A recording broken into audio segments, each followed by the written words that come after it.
ನಮಸ್ತೆ. ನಾವು ಆಕಾಶದಲ್ಲಿ ನೋಡೋ ಒಂದೊಂದು ನಕ್ಷತ್ರನೂ ಒಂದೊಂದು ಸೂರ್ಯ. ಅಂದರೆ ಅದ್ರ ಸುತ್ತಲೂ ನಮ್ಮ ಥರನೇ ಒಂದೊಂದು ಭೂಮಿ ಇದ್ದೇ ಇರುತ್ತೆ. ಹೀಗೆ ಆಕಾಶದಲ್ಲಿ ಕೋಟ್ಯಾಂತರ ಸೂರ್ಯ ಇದೆ, ಕೋಟ್ಯಾಂತರ ಭೂಮಿಗಳಿದೆ. ಈ ಥರ ಆಕಾಶದಲ್ಲಿ ಇರೋ 10,000 ಕೋಟಿ ಸೂರ್ಯಗಳನ್ನ, 10,000 ಕೋಟಿ ಭೂಮಿಗಳನ್ನ ಸೇರಿಸಿ ವಿಜ್ಞಾನಿಗಳು ಒಂದು ಬ್ರಹ್ಮಾಂಡ ಅಂತ ಕರೀತಾರೆ. ಅಂದರೆ ಗ್ಯಾಲಕ್ಸಿ ಅಂತ ಕರೀತಾರೆ. ಈ ಥರ ಗ್ಯಾಲಕ್ಸಿಗಳು ಆಕಾಶದಲ್ಲಿ ಕೋಟ್ಯಾಂತರ ಇದೆ ಅಂತ. ಇದನ್ನ ಯೂನಿವರ್ಸ್ ಅಂತ ಕರೀತಾರೆ. ಈ ರೀತಿ ಆಕಾಶದಲ್ಲಿ ಕೋಟ್ಯಾಂತರ ಸೂರ್ಯ ಭೂಮಿಗಳು ಒಂದಕ್ಕೊಂದು ಒಂದಕ್ಕೊಂದು ಡಿಕ್ಕಿ ಆಗದೆ ಸುತ್ತುತ್ತಾ ಇವೆ. ಆ ಥರ ಒಂದಕ್ಕೊಂದು ಡಿಕ್ಕಿ ಆಗದೆ ಸುತ್ತುತ್ತಾ ಇವೆಯಲ್ಲ, ಅವು ಒಂದಕ್ಕೊಂದು ಡಿಕ್ಕಿ ಆಗದಿರೋಂಗೆ ಕಂಟ್ರೋಲ್ ಮಾಡ್ತಿರೋ ಶಕ್ತಿ ಯಾವುದು ಅಂತ. ಆ ಥರ ಅವು ಒಂದಕ್ಕೊಂದು ಡಿಕ್ಕಿ ಆಗದಿರೋಂಗೆ ಕಂಟ್ರೋಲ್ ಮಾಡಬೇಕಂದ್ರೆ ಆ ಶಕ್ತಿ ಎಲ್ಲ ಕಡೆ ಇರಬೇಕು. ಆವಾಗಲೇ ಕಂಟ್ರೋಲ್ ಮಾಡೋಕ್ಕಾಗಲ್ಲ, ಆವಾಗಲೇ ಕಂಟ್ರೋಲ್ ಮಾಡೋಕ್ಕೆ ಆಗೋದು. ಅದನ್ನೇ ವೇದಗಳಲ್ಲಿ ಹೇಳಿದೆ, ದೇವರ ಶಕ್ತಿ ಎಲ್ಲ ಕಡೆ ಇದೆ. ಎಲ್ಲ ಕಡೆ ಇರೋ ಶಕ್ತಿಗೆ ಯಾವುದೇ ರೂಪ ಆಕಾರ ಬರಲ್ಲ, ಸರ್ವವ್ಯಾಪಕ ನಿರಾಕಾರ ಶಕ್ತಿ ಅಂತ. ಇದನ್ನೇ ಈ ವೇದಗಳಲ್ಲಿ ಸರ್ವವ್ಯಾಪಕ ನಿರಾಕಾರ ಅನಂತ ಶಕ್ತಿ ಅಂತ ಹೇಳಿರೋದು. ವೇದಗಳು ಅಂದರೆ ಸೃಷ್ಟಿ ಆದಿಯಲ್ಲಿ ಅಂದರೆ 196 ಕೋಟಿ ವರ್ಷಗಳಿಂದ ದೇವರಿಂದ, ಸರ್ವವ್ಯಾಪಕ ನಿರಾಕಾರ ಶಕ್ತಿಯಾದ ದೇವರಿಂದ 4 ಜನ ವಿದ್ವಾಂಸರ ಮನಸ್ಸುಗಳ ಮುಖಾಂತರ 20,000 ದಿವ್ಯ ಸಂಸ್ಕೃತ ಮಂತ್ರಗಳ ರೂಪದಲ್ಲಿ ನೀಡಲಾಗಿರೋ ಜ್ಞಾನ ವೇದ ಮಂತ್ರಗಳಲ್ಲಿ ಈಶ್ವರ ಅನ್ನೋ ಶಬ್ದ ಬರುತ್ತೆ. ಆ ಈಶ್ವರ ಪದದ ಅರ್ಥ ನಾಯಕ ಅಂತ ಅರ್ಥ. ಇಡೀ ಸೃಷ್ಟಿಗೆ ದೇವರ ಶಕ್ತಿ ನಾಯಕ. ಈ ಈಶ್ವರ ಪದಕ್ಕೆ ರೂಪ ಆಕಾರಗಳನ್ನ ಕಲ್ಪನೆ ಮಾಡಿ ಅದಕ್ಕೆ ಕೈಲಾಸ ಕಥೆ ಕಟ್ಟಿ ಶೈವ ಮತನ ಮಹಾಭಾರತ ಯುದ್ಧ ಆದಮೇಲೆ ಪೌರಾಣಿಕ ಜನ ಮಾಡಿದ್ರು. ಮಹಾಭಾರತ ಯುದ್ಧ ಆಗಿ 6,000 ವರ್ಷ ಆಯಿತು. 6,000 ವರ್ಷಗಳಿಂದ ಈ ಶೈವ ಮತನ ಸ್ಥಾಪನೆ ಮಾಡಿದ್ರು. ವಿಷ್ಣು ಅಂದರೆ ಎಲ್ಲ ಕಡೆ ಇರೋದಂತ ಅರ್ಥ. ದೇವರ ಶಕ್ತಿ ಎಲ್ಲ ಕಡೆ ಇದೆ, ಆದ್ದರಿಂದ ದೇವರ ಶಕ್ತಿಗೆ ವಿಷ್ಣು ಅಂತ ಅರ್ಥ. ಈ ವಿಷ್ಣು ಅನ್ನೋ ಪದಕ್ಕೆ ರೂಪ ಆಕಾರ ಕಟ್ಟು ವೈಕುಂಠ ಕಥೆ ಕಟ್ಟಿ ವೈಷ್ಣವ ಮತನ ಮಹಾಭಾರತ ಯುದ್ಧ ಆದಮೇಲೆ 6,000 ವರ್ಷಗಳಿಂದ ಪೌರಾಣಿಕ ಜನ ಮಾಡಿದ್ರು. ಈ ಶೈವ ವೈಷ್ಣವ ಮತಗಳನ್ನ ಸೇರಿಸಿ ಹಿಂದೂ ಮತ ಅಂತ ಕರೆಯಲಾಯಿತು. ಈ ಹಿಂದೂ ಮತ ನೋಡಿ ಮಿಕ್ಕ ಜನರು ಜೈನ, ಬೌದ್ಧ, ಕ್ರಿಶ್ಚಿಯನ್, ಮುಸ್ಲಿಂ ಇತ್ಯಾದಿ ಮತಗಳನ್ನ ಮಹಾಭಾರತ ಯುದ್ಧ ಆದಮೇಲೆ 6,000 ವರ್ಷಗಳಿಂದ ಮಾಡಿದ್ರು. ಇದೆಲ್ಲ ಮನುಷ್ಯ ನಿರ್ಮಿತ, ಆದ್ದರಿಂದ ಎಲ್ಲ ಅಜ್ಞಾನ ಮತ್ತು ಅಪರಿಪೂರ್ಣ ಜ್ಞಾನದಿಂದ ಕೂಡಿದ್ದವು ಆಗಿವೆ. ಆದ್ದರಿಂದ ಯಾವುದೂ ಅನುಸರಿಸಿಗೆ ಯೋಗ್ಯ ಅಲ್ಲ. ಇದಕ್ಕೆ ಮೊದಲು ಮಹಾಭಾರತ ಯುದ್ಧಕ್ಕೆ ಮೊದಲು ಜನಕ್ಕೆ ಎಲ್ರಿಗೂ ಗೊತ್ತಿತ್ತು ದೇವರ ಶಕ್ತಿ ಎಲ್ಲ ಕಡೆ ಇದೆ. ಅದು ನಮ್ಮ ಶರೀರದಲ್ಲಿದೆ, ನಮ್ಮ ಮನಸ್ಸಲ್ಲಿದೆ, ಜೀವಾತ್ಮದ ನಮ್ಮ ಒಳಗೇನೇ ಇದೆ. ಪ್ರತಿ ಕ್ಷಣ ನಾವು ಮಾಡೋ ಎಲ್ಲ ಕೆಲಸಗಳನ್ನ, ಎಲ್ಲ ಯೋಚನೆಗಳನ್ನ ಗಮನಿಸ್ತಾ ಇದೆ ಅಂತ. ಅದನ್ನು ಮನಸ್ಸಲ್ಲೇ ದೇವರ ಶಕ್ತಿನ ಧ್ಯಾನ ಮಾಡಿ ವೇದ ಮಂತ್ರಗಳ ಮುಖಾಂತರ ಮನಸ್ಸಲ್ಲೇ ಧ್ಯಾನ ಮಾಡಿ ಅನುಭವ ಪಡಿತಿದ್ರು. ದೇವರ ಶಕ್ತಿ ಅನುಭವ ಸಿಗುವಂಥ ಶಕ್ತಿ. ಈಗ ನಾವು ಸಿಹಿ ತಿಂತೀವಿ, ಸಿಹಿನ ತೋರ್ಸೋಕ್ಕಾಗಲ್ಲ, ಅದು ಅನುಭವಕ್ಕೆ ಸಿಗುತ್ತೆ. ಕರೆಂಟ್ ಅಷ್ಟೇ, ಶಾಕ್ ಹೊಡೆದಾಗ ಗೊತ್ತಾಗುತ್ತೆ. ಆದರೆ ದೇವರ ಶಕ್ತಿ ಯಾವ ಇಂದ್ರಿಯಗಳಿಗೂ ಸಿಗುವಂಥ ಶಕ್ತಿ ಅಲ್ಲ. ಕಣ್ಣಿಂದ ನೋಡೋಕ್ಕಾಗಲ್ಲ, ಕಿವಿಯಿಂದ ಕೇಳೋಕ್ಕಾಗಲ್ಲ, ವಾಸನೆಗೆ ಸಿಗುವಂಥದ್ದಲ್ಲ, ಸ್ಪರ್ಶಕ್ಕೆ ಸಿಗುವಂಥಲ್ಲ, ಇಂದ್ರಿಯಾತೀತ ಶಕ್ತಿ. ಅದನ್ನ ಜೀವಾತ್ಮ ಮನಸ್ಸಿನ ಮುಖಾಂತರ ಅನುಭವಕ್ಕೆ ಪಡೆಯೋಕ್ಕೆ ಮಾತ್ರ ಆಗೋದು. ಅದು ಅದನ್ನೇ ಹಿಂದಿನ ಕಾಲದಲ್ಲಿ ವೇದ ಮಂತ್ರ ಮುಖಾಂತರ ಧ್ಯಾನ ಮಾಡಿ ಅನುಭವ ಪಡೀತಿದ್ರು. ವೇದ ಮಂತ್ರಗಳಲ್ಲಿ ಬರುತ್ತೆ, ಈ ಗಣಪತಿ ಅಂದರೆ ಗಣ ಅಂದರೆ ಗುಂಪು ಅಂತ ಅರ್ಥ. ಇಡೀ ಸೃಷ್ಟಿಯಲ್ಲಿ ಎಷ್ಟೊಂದು ಗುಂಪುಗಳಿವೆ. ಪ್ರಾಣಿಗಳ ಗುಂಪು, ಪಕ್ಷಿಗಳ ಗುಂಪು, ಕ್ರಿಮಿಕೀಟಗಳ ಗುಂಪು, ನಕ್ಷತ್ರಗಳ ಗುಂಪು. ಇದನ್ನ ದೇವರ ಶಕ್ತಿ ಸೃಷ್ಟಿ ಮಾಡಿ ಕಂಟ್ರೋಲ್ ಮಾಡ್ತಾ ಇದೆ. ಆದ್ದರಿಂದ ದೇವರ ಶಕ್ತಿಗೆ ಗಣಪತಿ ಅಂತ ಅರ್ಥ. ಲಕ್ಷ್ಮಿ ಅಂದರೆ ಅರ್ಥ ಚಿನ್ನ, ವಜ್ರ ಮೊದಲಾದ ಖನಿಜ ಸಂಪತ್ತು, ಆಮೇಲೆ ಇಡೀ ಭೂಮಿ ಇದನ್ನ ಸೃಷ್ಟಿ ಮಾಡಿ ದೇವರ ಶಕ್ತಿ ನಮಗೆ ಕೊಟ್ಟಿದೆ. ಆದ್ದರಿಂದ ದೇವರ ಶಕ್ತಿಗೆ ಲಕ್ಷ್ಮಿ ಅಂತ ಅರ್ಥ. ಸರಸ್ವತಿ ಅಂದರೆ ಜ್ಞಾನ ಅಂತ. ಏನೆಲ್ಲ ಜ್ಞಾನ ಇದೆಯೋ ಅದೆಲ್ಲ ದೇವರ ಶಕ್ತಿಯಿಂದನೇ ಬಂದಿರೋದು. ಆದ್ದರಿಂದ ದೇವರ ಶಕ್ತಿಗೆ ಸರಸ್ವತಿ ಅಂತ ಅರ್ಥ. ಹಂಗೆ ಬ್ರಹ್ಮ ಅಂದರೆ ಬೃಹತ್ ಅಂತ, ದೊಡ್ಡ ಮಹಾನ್ ಶಕ್ತಿ, ದೇವರ ಶಕ್ತಿ. ಇದಕ್ಕೆ ಮೀರಿಸಿ ಯಾವುದೂ ಇಲ್ಲ. ಆದ್ದರಿಂದ ದೇವರ ಶಕ್ತಿಗೆ ಬ್ರಹ್ಮ ಅಂತ ಕರೀತಾರೆ. ಇದಕ್ಕೆಲ್ಲ ರೂಪ ಆಕಾರಗಳನ್ನೆಲ್ಲ ಕಲ್ಪಿಸಿಬಿಟ್ಟು ಈ ದೇವರ ಎಲ್ಲ ಗುಣಕರ್ಮಗಳನ್ನ ಸೂಚಿಸ್ತವೆ ಈ ಶಬ್ದಗಳು. ಇದಕ್ಕೆ ರೂಪ ಆಕಾರಗಳನ್ನೆಲ್ಲ ಕಲ್ಪನೆ ಮಾಡಿ ಅದಕ್ಕೆಲ್ಲ ವಿಗ್ರಹಗಳನ್ನ ಮಾಡಿ ಅದಕ್ಕೆ ಮಂದಿರಗಳು, ದೇವಸ್ಥಾನಗಳಂತೆಲ್ಲ ಮಾಡಿ, ಇದೆಲ್ಲ ಪೌರಾಣಿಕ ಪರಂಪರೆ ಮಹಾಭಾರತ ಯುದ್ಧ ಆದಮೇಲೆ 6,000 ವರ್ಷಗಳಿಂದ ಶುರು ಆಗಿದ್ದು. ಅದಕ್ಕೆ ಮೊದಲು ಎಲ್ರಿಗೂ ಗೊತ್ತಿತ್ತು, ವೇದಗಳಲ್ಲಿ ಹೇಳಿರೋಂಗೆ ಮನಸ್ಸಲ್ಲೇ ದೇವರ ಶಕ್ತಿನ ಧ್ಯಾನ ಮಾಡಿ ಅನುಭವ ಪಡೀತಿದ್ರು.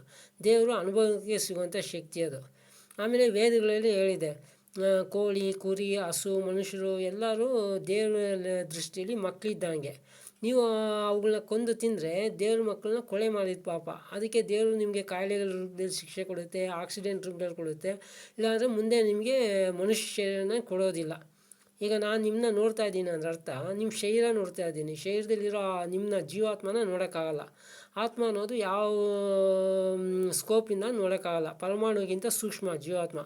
ಶರೀರ ಬಿಟ್ಟ ಮೇಲೆ ದೇವರ ಶಕ್ತಿ ಎಲ್ಲ ಕಡೆ ಇದೆ, ಅದ್ರ ಕಂಟ್ರೋಲ್ಗೆ ಹೋಗುತ್ತೆ ಜೀವಾತ್ಮ. ಒಳ್ಳೆ ಕರ್ಮ ಮಾಡಿದ್ರೆ ಮನುಷ್ಯ ಸಿಗುತ್ತೆ, ಇಲ್ಲಾಂದರೆ ಪ್ರಾಣಿ ಪಕ್ಷಿ ಇತ್ಯಾದಿ ಶರೀರ ಸಿಗುತ್ತೆ.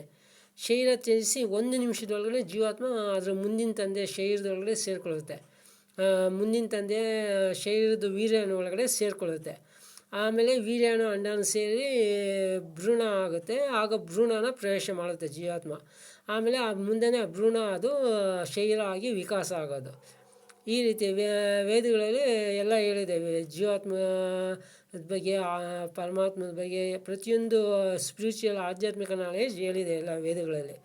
ಆಮೇಲೆ ತ್ಯಜಿಸಿ 1 ನಿಮಿಷದಲ್ಲಿ ಅದು ಮುಂದಿನ ತಂದೆ ಶರೀರಕ್ಕೆ ಹೋಗೋ ಕಾರಣ ಯಾವ ದೇವಭೂತಿಗಳು ಪ್ರಶ್ನೆನೇ ಬರೋಲ್ಲ. ದೇವಭೂತಿಗಳು ಇದೆಲ್ಲ ಕಥೆಗಳು, ಕಲ್ಪನೆಗಳು, ನಾಟಕಗಳು. ಈಗ ಎಲ್ಲಿ ದೇವಭೂತಿಗಳು ಅಂತ ಹೇಳ್ತಾ ಇರ್ತಾರೋ ಅಲ್ಲಿ ಹೋಗಲೇಬಾರ್ದು. ಅಲ್ಲಿ ಅವರೇ ನಾಟಕ ಆಡ್ತಾ ಇರ್ತಾರೆ. ನೀವು ಹೋದ್ರೆ ನಿಮಗೆ ಹೊಡೆದಾಕ್ಬಿಟ್ಟು ಹೇಳ್ತಾರೆ ದೇವಭೂತ ಹೊಡೆದಾಕಿದೆ ಅಂತ.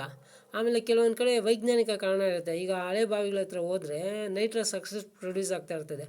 ಆಗ ಅದು ಕತ್ತಿ ಸಿಗ್ದಂಗೆ ಆಗುತ್ತೆ. ಅದನ್ನ ನೋಡಿ ದೇವಭೂತಗಳು ಅಂತ ಕತೆ ಕಟ್ತಾರೆ.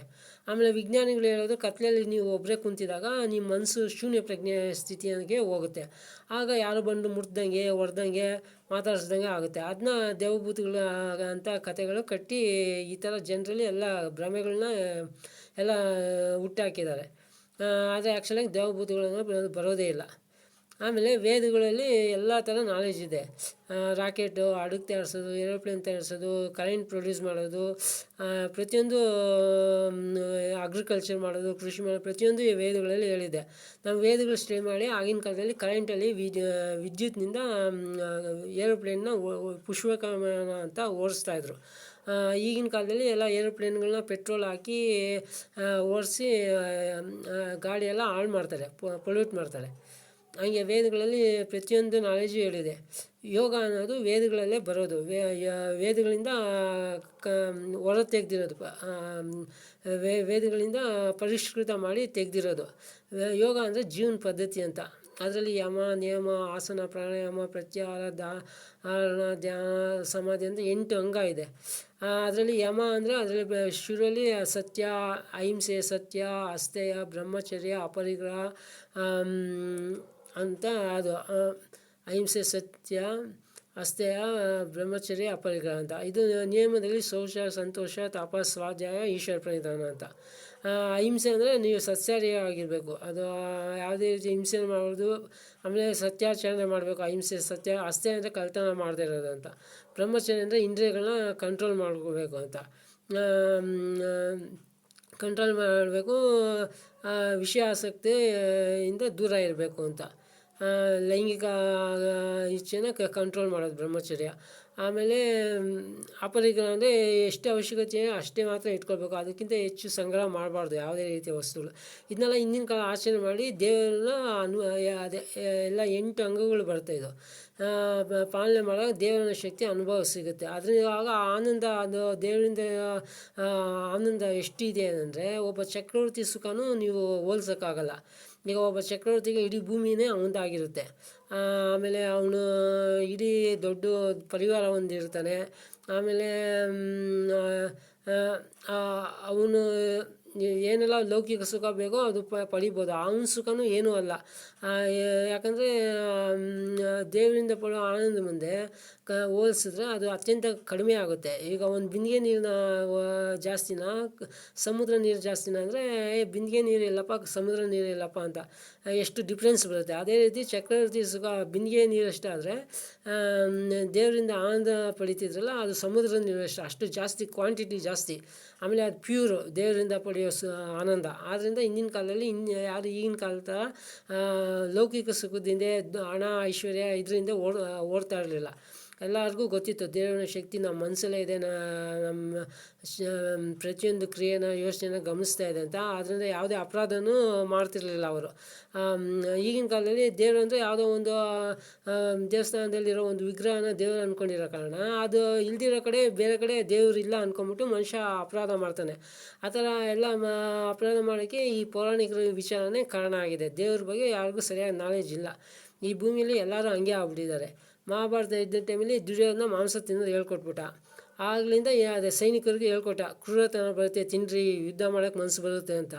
ಆವಾಗಿಂದ ಈ ಭೂಮಿಯಲ್ಲಿ 90% ನಾನ್ ವೆಜಿಟೇರಿಯನ್ಸ್ ಆಗ್ಬಿಟ್ಟಿದ್ದಾರೆ. ನಾನ್ ವೆಜಿಟೇರಿಯನ್ಸ್ ಎಲ್ಲ ಕುಡಿತಾರೆ. ನಾನ್ ವೆಜ್ ತಿಂತಾರೆ, ಕುಡಿಯಲ್ಲ ಅನ್ನೋದು 100ಕ್ಕೆ 1. ಹಂಗೆ ಎಲ್ಲ ಕುಡುಕರು, ಮಾಂಸ ತಿನ್ನೋರಿಗೆ ಕ್ರೂರತನ, ಹಿಂಸೆ ಗುಣ ಎಲ್ಲ ಜಾಸ್ತಿ. ಆಮೇಲೆ ಯಾವುದು ಸೂಕ್ಷ್ಮ ವಿಚಾರಗಳು ಅರ್ಥ ಆಗಲ್ಲ. ದೇವ್ರ ಬಗ್ಗೆ ಆಗಲಿ ಆತ್ಮದ ಬಗ್ಗೆ ಆಗಲಿ ಯಾವುದು ಅರ್ಥ ಆಗಲ್ಲ. ಹಂಗೆ ಈ ಭೂಮಿ ಕುಡುಕರ ಭೂಮಿ, ಮಾಂಸಾಹಾರಿಗಳ ಭೂಮಿ ಆಗೋಗ್ಬಿಟ್ಟಿದೆ. ಈಗಲೂ ಆಕಾಶದಲ್ಲಿ ಎಷ್ಟೋ ಕೋಟ್ಯಾಂತರ ಭೂಮಿಗಳಲ್ಲಿ ಅಲ್ಲೆಲ್ಲ ವೇದಗಳನ್ನ ಪಾಲನೆ ಮಾಡ್ತಾರೆ. ಅಲ್ಲಿ ದಿನ ಬೆಳಿಗ್ಗೆ ಸಂಜೆ ಹೋಮ ಮಾಡ್ತಾರೆ.